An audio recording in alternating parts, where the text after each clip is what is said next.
দুর্নীতিবাজদের list নাই, সুরের list নাই, বাটপারের লিস্ট নাই, খাড়ের নিচে কে কত বেশি তেল লুকাইতে পারে এটার কোনো লিস্ট নেই। সুর সুরটাই বেড়ে গেল দেশ, এগুলোর কোনো লিস্ট দরকার নেই। এই যে এগুলো বলতে সমস্যা, যে মসজিদে আপনারা ঠিক এত জোরে বলতেছেন, মসজিদের আওয়াজ এত বেশি করতেছেন, যদিও এটা খারাপ তো না, ঠিক তো বলতেছেন, ঠিকই, ঠিক যা বলতেছেন এটা সত্যি ঠিক আছে। দর্শনের কোনো লিস্ট আছে? কত ধর্ষিতা হচ্ছে আমাদের মা ও বোন। আজকের পত্রিকায় একটা দর্শন দেখলাম, নাম কি মেয়েটার না, আনুষ্কা, ধর্ষিতা হয়েছে। এখন যদি জিজ্ঞেস করা হয় বক্তাদের লিস্টি করেন আপনারা, এদেশে দর্শক কতগুলো আছে, লিস্ট আছে?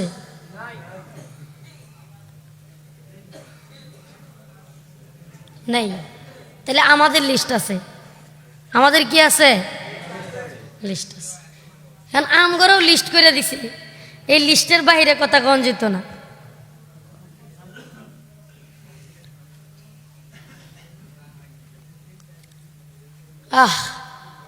কথা হয়তো বলতে পারবো না, বেশি বলার সুযোগও নাই, কথা বলা বন্ধ হয়ে যাবে। কতজনের আওয়াজই তো, লক্ষ লক্ষ কোটি মানুষ, যে মানুষের ওয়াজ শুনতো সে ব্যক্তির জবান বন্ধ, জেলখানায় পড়ে আছে না? আছে না নাই? এর তো কিছুদিন পরে মুফতি আমিনী রহমতুল্লাহ আলাই জিন্দিগিতে বাইচা ছিল ঠিক, কিন্তু কথা বলতে পারে নাই, গৃহবন্দী ছিল না? মাওলানা মামুনুল হক সাহেব সর্বশেষ, এই দ্বারাই সর্বশেষ, নাম কি? মাওলানা মামুনুল হক সাহেব হুজুর।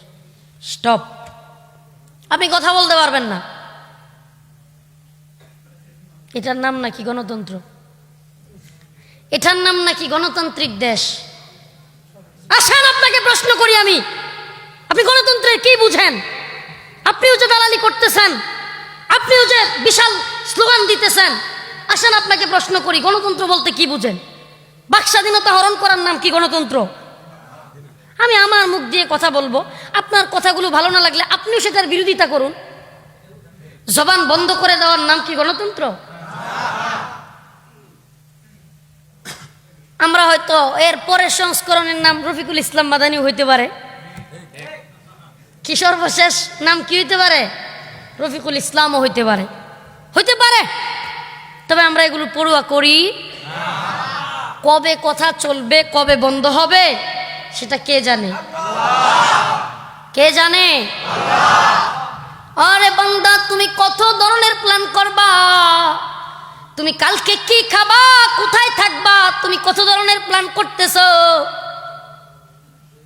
আগামী কালকে কোথায় ট্যুরে যাবা, কক্সবাজার যাবা নাকি সিলেটের জাফলং এ যাবা, তুমি সাজাইতেছো। কিন্তু তুমি জানো না তোমার সব প্ল্যান বেস্তে যাবে।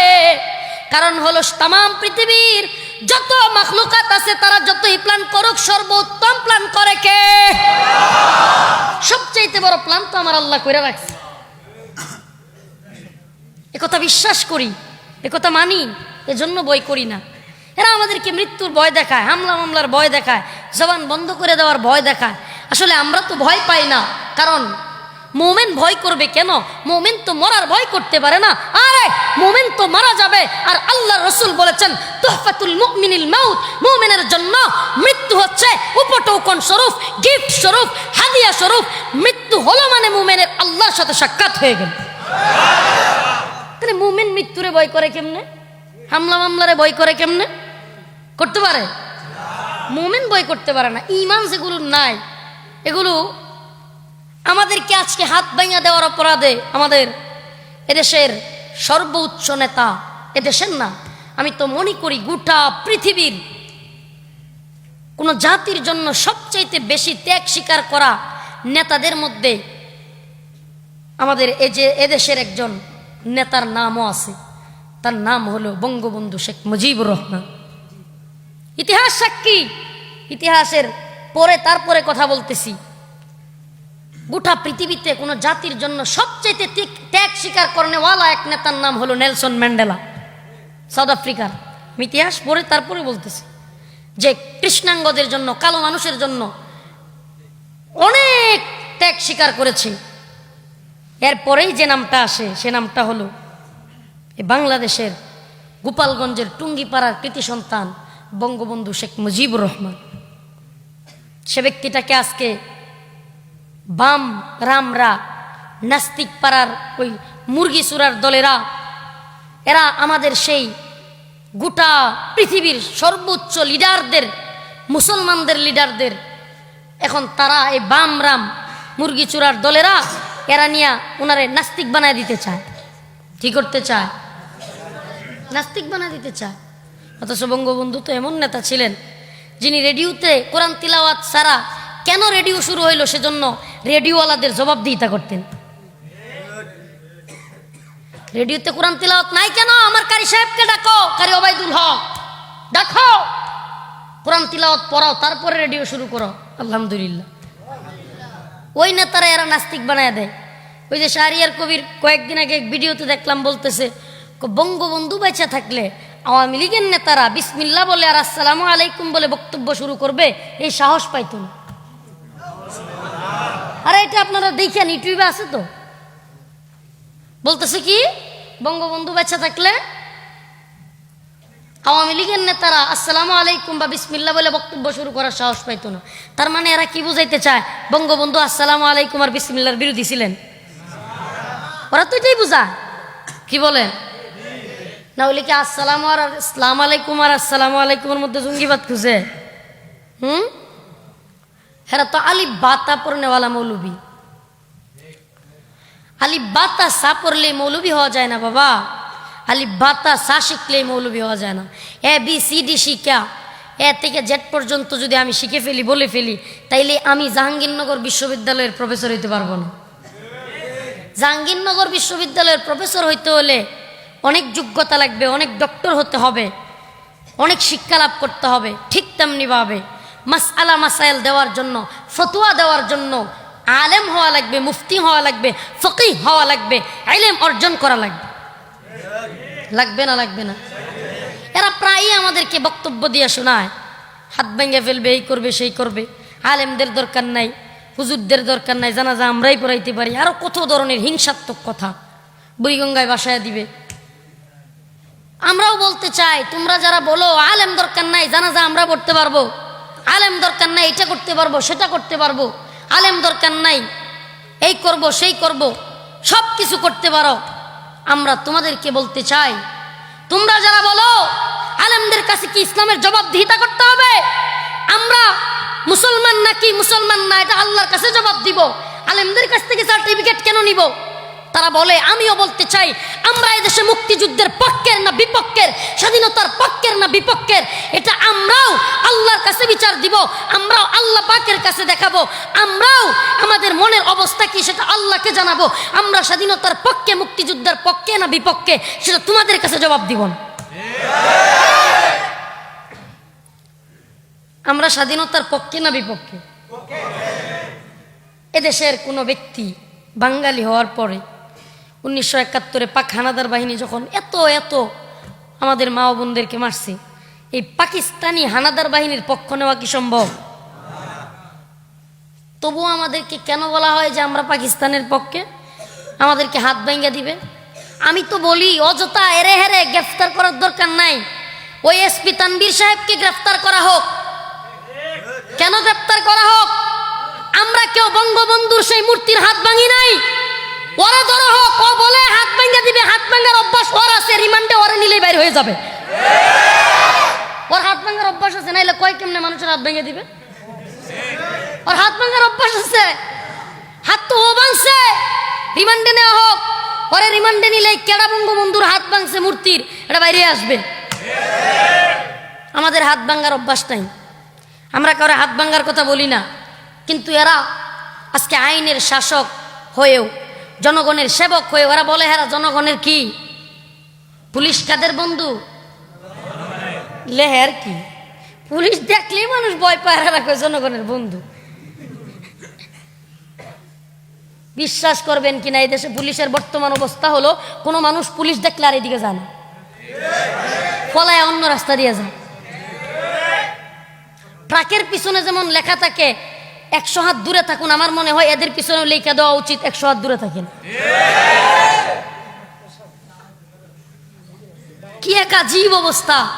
আজকে পুলিশ তারা আজকে জনগণের পাশে দাঁড়াবে, মানুষের পক্ষে কথা বলবে, ইসলামের পক্ষে কথা বলবে।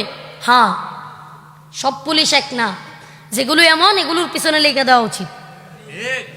এই আপনারা তো থাম্বনেল দিবেন পুলিশ থেকে 100 হাত দূরে থাকুন, বলছেন রফিকুল ইসলাম মাদানী না? দিবেন না? দিয়েন, কিন্তু যেটি বলতেছি পরের ডিউ বললেন, পরের ডিউ দিয়েন, খালি এই পর্যন্ত দিয়েন না পুলিশের পিছনে লিখে দেওয়া 100 হাত দূরে থাকুন। লিখে দিলেই কি হবে আর না হবে, অলরেডি তো বন্ধই।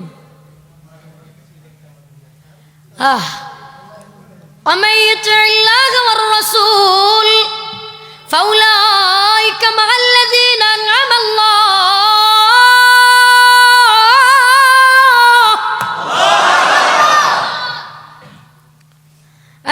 الله عليهم من النبيين والصديقين والشهداء والصالحين وحسن أولئك رفيقا ومن يطع الله والرسول, যারা আল্লাহ এবং তার রাসূলের ইতাআত করবে, অনুসরণ করবে, তাদের পথে চলবে, তারা কাদের সাথে চলবে, কাদের সাথে থাকবে, কাদের সাথে তাদের হাসন নাসর হবে, আজকে এই আয়াত থেকে এই আলোচনায় আল্লাহ তাআলা করেছেন। যারা আল্লাহ এবং তার রাসূলকে ইতাআত করবে, অনুসরণ করবে, তাদের জায়গা কোথায় হবে, কোন জায়গায় হবে, কাদের সাথে থাকবে, কাদের সাথে চলবে, এটার ফয়সালা আল্লাহ করতেছেন। প্রিয় ভাইরা আমার, আপনার আজকে বর্তমান পৃথিবীতে যেই পরিস্থিতিতে আমরা আছি, আমরা দোয়া করি আল্লাহ তাআলা সকলকে হেদায়েত দান করুক। আল্লাহ তাআলা রাষ্ট্রীয় ক্ষমতায় যারা আছে বা রাষ্ট্রের দায়িত্বে যারা আছে তাদেরকে সহি বুঝ দান করুক। আর জোরে বলেন আমিন। যে জাতি যত বেশি আলেমদেরকে মহব্বত করতে পেরেছে, শুহাদাদের সাথে, যারা ইসলামের পথে, দ্বীনের পথে শহীদ হয়েছে বা যারা জিহাদ করেছে, যুদ্ধ করেছে, তাদেরকে সম্মান করতে পেরেছে, যুদ্ধ করনেওয়ালা মুজাহিদদের সম্মান করেছে, আলেমদেরকে সম্মান করেছে, নবীদের কথা বেশি বেশি বলেছে, তাদেরকে আল্লাহ তাআলা কোরআনের আয়াতের মধ্যে বলে দিয়েছেন, ফাউলাইকা মাআল্লাযীনা আনআমাল্লাহু আলাইহিম, তারা তো ওই সমস্ত ব্যক্তিদের সাথে থাকবে, মিনান নবিয়্যিন, নবীদের সাথে এরা থাকবে, সিদ্দিকিন, সিদ্দিক সত্যবাদীদের সাথে থাকবে, ওয়াশুহাদা, শহীদদের সাথে থাকবে। আরে শহীদদের আমরা তো আজকে মনে করি অনেকেই, যারে মায়ের খেয়া মরে গেলেই তো সর্বনাশ, না, বাতিলদের হাতে, গুমরাহীদের হাতে, পথভ্রষ্টদের হাতে, কাফের মুশরিকদের হাতে কোনো ব্যক্তি যদি ফিডানি খায়া মরে যায়, কোনো ব্যক্তি যদি মায়ের খায়া মরে যায়, পিস্তলের গুলি খেয়ে যদি কোনো ব্যক্তি মরে যায়, তাহলে তাকে তুমি মারাও যে সেটা বলতে পারবা না, সে শহীদ, তাকে তুমি মরে গেছে সেটাও বলতে পারবা না। আমি বলছি না, কোরআন বলে, ওয়ালা তাকুলু লিমান ইউকতালু ফি সাবিলিল্লাহি আমওয়াত, তোমরা যারা ইসলামের পথে, দ্বীনের পথে যুদ্ধ করতে গিয়া শহীদ হয়ে যায়, তাদেরকে শহীদ বলতে পারবা, মৃত বলতে পারবা না। ওয়ালা তাকুলু, তোমরা বলো না, লিমান ইউকতালু ফি সাবিলিল্লাহি আমওয়াত, তোমরা শহীদদেরকে মৃত বলতে পারবা না। অন্য এক আয়াতে আসছে, ওয়ালা তাহসাবান্নাল্লাযীনা কুতিলু ফি সাবিলিল্লাহ, তোমরা শহীদদেরকে মৃত বলতে পারবা না, তোমরা শহীদদেরকে মৃত বলার ধারণাও করতে পারবা না, কারণ তারা মরে নাই। যারা মরছে, শহীদ হয়েছে ইসলামের জন্য, দ্বীনের জন্য, ইসলামের জন্য যুদ্ধ করতে গিয়া, হক কথা বলতে গিয়াও যারা শহীদ হয়েছে, হক কথা বলতে গিয়া যারা জেলে থাকবে, হক কথা বলতে গিয়া যারা রিমান্ডে যাবে, হক কথা বলতে গিয়া, কোরআনের কথা বলতে গিয়া যারা শহীদ হবে, ফাঁসির কাস্টে ঝুলবে, তারা শহীদ হয়ে গিয়েছে, তাদেরকে মৃত বলাও নিষেধ। তাইলে কি বোঝা গেল? যাদেরকে ইসলামের কথা বলার কারণে, সত্যের পথে চলার কারণে গুলি করা হবে, রিমান্ডে নেওয়া হবে, ফাঁসি দেওয়া হবে, এরা কি ঠকলো না জিতলো? কথা বলেন। আমরা কি মনে করি? বিশাল ঠকছে, হুজুর বুঝে না। হুজুর কি করে না? বর্তমান পরিস্থিতি বুঝা কথা কয় না, হেকমত বুঝে না। হেকমত গোড়ার ডিম, গোড়ার ডিম হেকমত। হেকমত বুঝে না, কথা নি বুঝো তুমি? দুনিয়ার কোন জিনিসটা বুঝি না, আসো বুঝাই দিই। সবই বুঝি, তবুও কেন হক কথা বলি? আরে জিনা বেবিচার তো এত বেশি হচ্ছে, আজকে লুটতরাজ, খুন, দুর্নীতি, ঘুষ এত বেশি শুরু হয়েছে, এদেশের অবস্থা তো এত নাজুক পরিস্থিতিতে যাচ্ছে। আরে রাসূলের যুগে কি বলে, ওমর, উতবা, সাইবা, আবু জাহেলদের সামনে কেউ কথা বলার সাহস করতো না। হযরত আবু বকর যখন মুসলমান হলো, বেলাল যখন মুসলমান হলো, বেলাল রাদিয়াল্লাহু আনহুকে শাস্তি দেওয়া হতো, বিশাল গরম বালুর মধ্যে শুয়ে রাখা হতো, বেলালের শরীর থেকে গোশতগুলো খুলে ফেলা হতো। সেই সময় সত্য বলার লোক ছিল না। হযরত ওমর ইসলাম কবুল করেছেন। রাসূলুল্লাহ সাল্লাল্লাহু আলাইহি সাল্লামকে বলেন আজান কোথায় দেওয়া হবে? রাসূল বলেন ভিতরে। রাসূলকে ওমর বলেন না না, ভিতরে আর আজান দেওয়া যাবে না, আমি উমর মুসলমান হয়েছি, এখনো ঘরের ভিতরে আজান দিলে আমি উমরের মানহানি হয়। আমি ওমর মুসলমান হয়েছি, এখন থেকে আর ঘরে আজান দেওয়া যাবে না, বাহিরে আজান দিতে হবে। ওমর গিয়া এরকম মুখ দিয়া বড় ইয়া নিয়া সবাইকে, আবু জাহেল, উতবা, সাইবা, আবু জাহেল বাড়িতে আসো। আবু জাহেল কয় কি হইছে ওমর, কি সমস্যা? কয় বাইরে আয় এদিকে। কয় কি কাহিনী, কি এত রাগ কেন? আবু জাহেল এদিকে আয়, আজকে থেকে আমি ওমর ইসলাম কবুল করেছি, সাবধান, মুসলমানেরা বাহিরে আজান দিবে আর মসজিদের ভিতরে মাহফিল করবে না, মুসলমানরা ময়দানে মাহফিল করবে, হক কথা চিল্লায়া বলবে, ইসলামের দাওয়াত দিবে। যদি আজকে থেকে মুসলমানদেরকে বাধা দিতে আসিস, তোর বউকে বলে আসিস, বউরে তোর বিধবা করতে চাই, তোর মেয়েটাকে বলে আসিস, ছেলেটাকে বলে আসিস, আমার সন্তানদেরকে, তোর সন্তানদেরকে বলিস তোমাদেরকে এতিম করতে চাই। যদি এতিম করার ইচ্ছা থাকে, স্ত্রীকে বিধবা করার ইচ্ছা থাকে, তাইলে মুসলমানদেরকে ঠেকাইস, অন্যতায় সামনে আসার সাহস করিস না।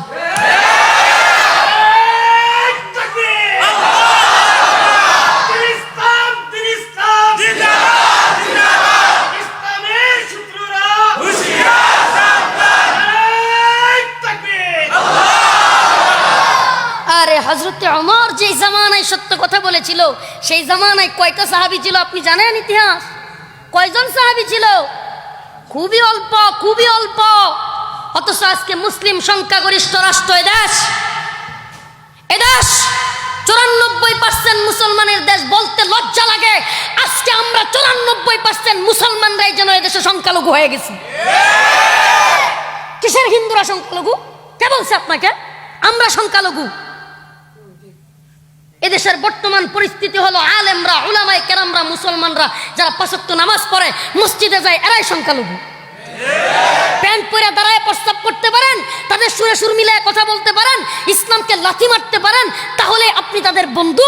অর্থাৎ বোঝা গেল প্যান্ট পরনেওয়ালা ওই আবুল আর কবুল, আবুল আর সাবুলরা বর্তমানে মুসলমান নামদারি, ওরা ওদের সাথে, আসলে ওরা এদের সাথে থাইকা থাইকা আমাদেরকে বুঝাইতে চায় এদেশে হিন্দুরা সংখ্যালঘু না, খ্রিস্টানরা সংখ্যালঘু না, বৌদ্ধরা সংখ্যালঘু না, বরং মুসলমান যারা নামাজ পড়ে, মাদ্রাসার সাথে আছে, মসজিদের সাথে আছে, এরাই বড় সংখ্যালঘু। বিশ্বাস হয়? বিশ্বাস না হলে কিছু করার নাই, ঠিক না কইলেও কথা ঠিক, ঠিক না বললেও কথা ঠিক। আমরা সংখ্যালঘু। আমি এই জমিনে জন্ম নিছি, আমার আইডি কার্ড এই দেশের, আমার জন্ম এই দেশে, আমার জন্ম নিবন্ধন এই দেশের, আমি এই দেশের, আমার বাবা দাদা 14 গোষ্ঠী। অথচ আজকে আমার থানায় কান্না চলে আসে, আমার থানায়, আমার নিজ থানায়, আমার নিজ জেলায়, আমার নিজ জেলা নেত্রকোনাতে আজকে আমাকে কথা বলতে দেওয়া হবে না। এটারও একটা নোটিশ। তার মানে কি, আমি যেহেতু আমার নেত্রকোনাতেই কথা বলতে পারবো না, সেহেতু কি বোঝা যায় আমি এদেশের সংখ্যালঘু না? বড় আফসোস এবং পরিতাপের বিষয়, আমরাই সংখ্যালঘু। আমি না, আমরাই। কি বলবেন? আমরাই সংখ্যালঘু। পরিবর্তন হবে না যতদিন না আপনি আমি পরিবর্তন না হই। নিজেকে পরিবর্তন করুন, নিজেকে চেঞ্জ করুন, একটু সাহসী হন না। যে জামানায় হযরত ওমর এত সত্য কথা বলেছিল, হাজার হাজার না, লক্ষ লক্ষ না, কোটি কোটি ইহুদি, খ্রিস্টান, বেঈমান পুরা পৃথিবী ভরপুর ছিল, কয়েকজন হাতে গোনা মুসলমান ছিল। তো সেই জামানায় যদি হযরত ওমর সত্য কথা বলতে পারে, আবু বকর বলতে পারে, হযরত বিলাল বলতে পারে, তাহলে আজকে 94% মুসলমানের দেশে আমি আপনি সত্য কথা বলতে পারবো না? হিকমত, হিকমত, হিকমত, মান্তেক আমাদেরকে বুঝাইতে আসে। হিকমতের অনেক কিতাব, মান্তেকের অনেক কিতাব পড়ছি, অহংকার না। মান্তেক আমরাও বুঝি। ইসলামাইরা যেমনি হ্যাঁ আহাল্লাল্লাহুল বাইআ ওয়া হাররামার রিবা, সুদ খাওয়া হারাম। এখন মসজিদের খতিব সাহেব সুদ খাওয়া হারাম, ক্রয় বিক্রয় জায়েজ, এই বয়ান করতেছে। সভাপতি সাহেবের চোখের দিকে তাকায় দেখে সভাপতির মুখ আন্দা রয়েছে, কারণ সভাপতি তো সুদ খায়। এখন হ্যাঁ সুন্দর এদিক থেকে সরে এদিকে কয় অকরনা ফি বুয়ুতিকুন্না ওয়ালা তাবাররাজনা তাবাররুজাল জাহিলিয়াতিল উলা। হিকমত কি? সুদের ওয়াজ করছে, সভাপতি সুদকুর, মসজিদ কমিটির মুতাওয়াল্লি সুদ খায়। এখন খতিব সাহেব সুদের ওয়াজ করছে, সভাপতির মুখ লাল হয়ে গেছে। এখন হুজুর তো খুব মান্তেক জানে, খুব হিকমত জানে, সুদের ওয়াজ থামায়া দিয়া ইসলামের এদিকে গিয়া কয় অকরনা ফি বুয়ুতিকুন্না, আল্লাহ কইছে মহিলাদেরকে পর্দায় থাকো। কত সুন্দর মান্তেক না? এবার এইদিকে চায়া দেয় আই হাই সেক্রেটারি সাহেবের নাকমুখ লাল হয়েছে, তার বউ এনজিওতে চাকরি করে, একটুও পর্দা করে না। এখন মাঝামাঝি ইসলাম আসছে, কব্বরের ওয়াজ শুরু হয়েছে। এই হিকমত আমরাও কম জানি না। আল্লাহ তাআলা কণ্ঠ একদম খারাপ দেয় নাই। কণ্ঠ দিয়া আমরাও যদি হিকমত দিয়া কবরের হাসরের মিজানের ফুলসিরাতের ওয়াজ করি, আমগর ওয়াজও চালু থাকবো, এটা আমরাও জানি। বয়ানের তো বড় প্রয়োজন নাই, আরে এত বড় বড় বক্তা হওয়ার কোনো প্রয়োজন নাই। বয়ানটা তোমারও চালু থাকতে হবে, আমারও চালু থাকতে হবে। পকেটটাও ঠিক থাকলো, বয়ানও চালু থাকলো, মাদ্রাসাও ঠিক, মসজিদও ঠিক, হাদিয়াও ঠিক, তুফাও ঠিক, সব কিছুই ঠিকঠাক। কি সমস্যা? কবরের ওয়াজি করলাম, সমস্যা তো নাই। কিন্তু না, যেই জামানায় নবী থাকবে না, সেই জামানায় নবীর হক কথাগুলো তোমাকেই বলতে হবে, তবেই তুমি নাইবে নবী, তবেই তুমি নাইবে নবী। তোমাকে